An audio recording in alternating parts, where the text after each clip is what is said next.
আসসালামু আলাইকুম। প্রতিদিনের মতন আজকে একটি নতুন ভিডিও নিয়ে আপনাদের সামনে আমি হাজির হয়ে গেলাম। আজকে রেসিপি হচ্ছে ভাপা পিঠে। ভাপা পিঠে তো সবাই করতে পারে, কিন্তু আমি আজকে যেইভাবে তৈরি করেছি হয়তো কেউ এইভাবে কখনো তৈরি করেননি। খুবই সহজভাবে একসাথে অনেকগুলো পিঠে তৈরি হবে। আশা করি আজকের রেসিপিটা আপনাদের হলে খুব ভালো লাগবে। ভালো লাগলে ভিডিওটা প্রথম থেকে শেষ পর্যন্ত দেখবেন, আর ভালো লাগলে আমার চ্যানেলটাকে আপনারা সাবস্ক্রাইব করে পাশে থাকবেন। চলুন তাহলে আপনাদের ঘরে আমি রান্নাটা দেখাই। প্রথমেই লাগবে চালের আটা। এখানে আমি ফ্রেশ চালের আটা নিয়েছি। এই আটাটা কিন্তু আমি বাড়িতেই তৈরি করে নিয়েছি। আমি পিঠে তৈরি করলে আটাটা বাড়িতেই তৈরি করে নিই, পিঠেটা নরম হয়, খেতেও ভালো লাগে। এবার একে একে বাকি উপকরণগুলোকে দিয়ে দেব। প্রথমেই ছোটো বাটির 1 বাটি মিল্ক পাউডার নিয়েছি, ভালো করে মিক্স করে নেব। ভাপা পিঠে কিন্তু কেউ মিল্ক পাউডার দেয় না, কিন্তু আমি দিয়েছি, দিয়ে একবার দেখবেন খেতে দারুণ লাগে। এখানে আমি গরুর দুধ নিয়েছি, দুধটাকে জাল করে একটু ঘন করে নিয়েছি, হালকা গরম আছে, অল্প অল্প দিয়ে ভালো করে মিক্স করে নেব। এই দেখুন এইভাবে মেখে নিতে হবে। এবার আমি 5 মিনিট রেখে দেব। 5 মিনিট পরে এই দেখুন ঝরঝরে হয়ে গেছে। একটা অন্য পাত্র নিয়েছি, এরকম একটা ছাঁকুনি নিয়েছি, বড় ছাঁকুনি, অল্প অল্প দিয়ে এরকম হাত দিয়ে ঘষে নেব।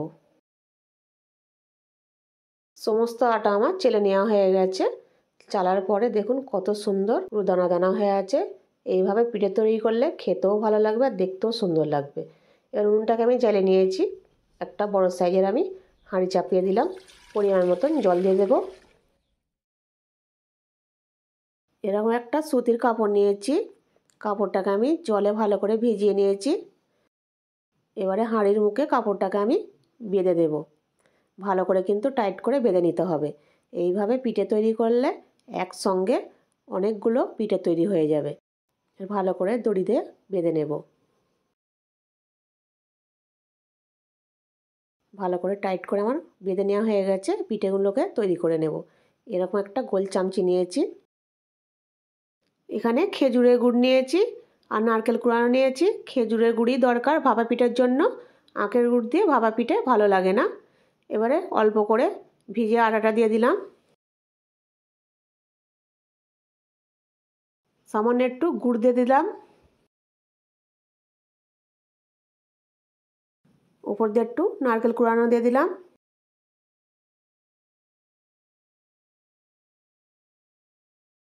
আবার ওপর দিয়ে ভিজে চালের আটাটা দিয়ে দিলাম। হালকা হাতে একটু চেপে দেব। এটা তৈরি হয়ে গেছে, জলটা ফুটে গেছে। চামিচটাকে এটা উল্টে দেব। এবার একটা ঢাকনা দিয়ে বন্ধ করে দেব। এই দেখুন একসঙ্গে 4টে পিঠে তৈরি হয়ে গেছে। এটা 2-3 মিনিট রাখলেই পিঠেটা তৈরি হয়ে যাবে। এবার তুলে নেব।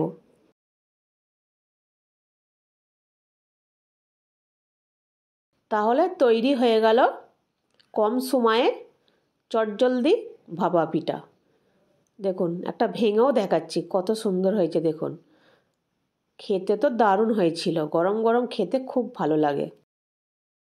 একবার হলেও যেইভাবে আমি ভাপা পিঠাটা তৈরি করলাম আপনারা বাড়িতে তৈরি করবেন, তৈরি করে খেয়ে আমাকে কমেন্টে জানাবেন। আশা করি আজকের রেসিপিটা আপনাদের খুব ভালো লাগবে। ভালো লাগলে লাইক করবেন, সাবস্ক্রাইব করে আমার পাশে থাকবেন।